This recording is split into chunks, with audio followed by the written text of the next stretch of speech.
What is up, guys? It's Untitled Productions, and today it's time for a review on... Oh. Just kidding! It's actually not gonna be a review on this guy. Out of all people, why haven't you looked at a review at me yet? Please, UKS, please. Shut up, Cogman! Now, here's the reason why I'm not gonna do a review on you. You are an utter piece of trash. Get out of my face! It's actually gonna be a double review on both the Transformers Studio Series Deluxe Class 22 Helicopter Dropkick and the Studio Series 59 Deluxe Jet Mode Shatter. So without further ado, let's jump right into the review. Okay, so vehicle mode wise for Dropkick, I'll just say right off the bat, the Jet Mode Shatter is superior in my opinion in both modes. But the helicopter for Dropkick doesn't actually look that bad at all. It actually looks very faithful to like the real vehicle used for the film. Although the tolerances on this thing for helicopter mode kind of suck. Mainly because like the tail fin barely wanting to snap in anymore, and these things never wanting to snap in ever since I actually got it out of the box. Also, matter of fact, this is actually my first ever Transformers Studio Series figure. Which I'm pretty sure I found at like Target. I'm pretty sure that's a place. I'm pretty sure that's the place where I found them. But yeah, kibble wise, you just do get a little glimpse of the feet, and I'm guessing these are like the faux lights on his knees, and this little peekaboo here. But yeah, the details on this thing are top notch. Oh, the mechanical detail in that. Yeah, got the little minigun, which can actually kind of move side to side. And these things actually is actually a bit of weapon storage for this thing. Very nice. So yeah, Shatter, however, I think, yeah, of course, again, the vehicle mode is superior. Yeah, the thing looks good, and it's actually the better vehicle in my opinion, again. Although you do get pretty much just the entirety of the legs just hanging out of the back, which I don't really care about too much, but I know this can get on some people's nerves. Yeah, the feet, yeah, I'm not that too big a fan of, like, but also the thrusters, are on a hinge joints, which, it just allows them to move up and down. Well, that's as far out as it can go, and these things are also weapon storage for Shatter's weapons. Again, very nice. Excuse me. Alright. Excuse me. Why am I belching all out all of a sudden? Yeah, whatever. And the legs can, it's the landing gear. They can actually fold up. Except that these two are just sculpted into the thighs. They don't fold in any way. But, I do appreciate the folding and landing gear, which is kind of more for the transformation, but I guess it's a neat feature, not gonna lie. So now, let's get into the transformation.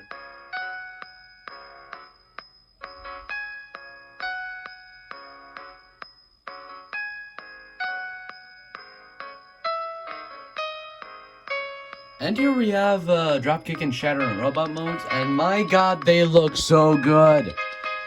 Yeah. And for Dropkick, I think I never really minded this thing being inaccurate to the film, but honestly, seeing the car mode version of this figure, this thing is absolutely pathetic. But hey, at least it's better than Cogman. Anyways, yeah, this thing, I think looks pretty good, and the back is not too bad either. Also, sometimes, yeah, he might sometimes want to do that. And, Shatter, again, has the better robot mode. Yeah, all the accurate parts are there. I'm pretty sure these things are supposed to be like tiny wings on the back of her calves. And unfortunately, she has the inferior back. But again, I don't really care too much for this back kibble. If I even said it already, I don't think I did. But yeah, let's get into the articulation of these figures. So for Dropkick, the head is on a ball joint, and it might be a bit like stiff on like when you first open this guy out of the box. But I've had this thing for like over like a year or maybe 2, and it's loosened up quite a bit. So you can look up, barely up and not too far down. There are your shoulders at the I was about to say it and vice versa. There's ball joints at the shoulders, which allows them to rotate all the way around. But it is kind of limited due to this and this. But yeah, there's also a hinge joint here, which allows the arm to move out. You do get a elbow swivel and about a 90-degree bend. And again, due to the way he transforms, there's no waist. It does have ball joints to the hip, which allows for an amazing kick.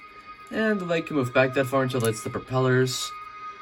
And he can do the full splits. And I'm not sure if he'd call this a thigh or knee swivel. But he does have a bend at the knee that is to an extremely good degree. And absolutely nothing at the ankle. But I don't really care about too much. Now, this thing. Also, these things on his arms don't snap in any way. Now on to Shatter. So there's a ball joint at the base of the neck, and not at the actual head. So if you make it look up, it just looks a bit weird. So I guess it would just act better as a head swivel. Yep, like this. You also get ball joints to the shoulders, which allows them to rotate, but is hindered a lot by this. So they can move back that far then. Then the arm moves out without having a separate hinge joint and a bicep swivel. And I don't get why they did this, but there's a soft ratchet at the elbow, which I find a little more than necessary because the weapons that she carries is very light. Anyway, there's ball joints at the hips, which allows for a pretty good kick, and it can actually move pretty far back, and not the full splits, but it's pretty good. Also, that kind of acts as a thigh swivel, and you do get a swivel at the knee due to the transformation, and a bend, and a pretty good bend, but not as good as drop kicks for some reason. Up and down at the ankle, which again, more for the transformation. Nothing else than that, except the thrusters from before actually have that same hinge joint, so I guess this can act like some kind of heel for some reason, but I guess these things would act more as that. Now on to the accessory. Now, as I've already mentioned before, these things in the vehicle mode were actually the robot mode weapons as weapon storage. Again, very nice. And dropkicks actually have a slight transformation, which is basically, yep, that's it. Yep, they all come with like 2 weapons, which of course, if you could just plug them into the hands. And honestly, out of the 2, I'm sure we did not see these in the movie, but I do recall seeing these in the movie, which of course they plug in the exact same way. And of course you can plug them onto either hands, but me personally, I just like it putting them on the way that I just did them. And now on to these size comparisons. Now here they are next to Studio Series leader Shockwave. Let me just move up the camera a little bit.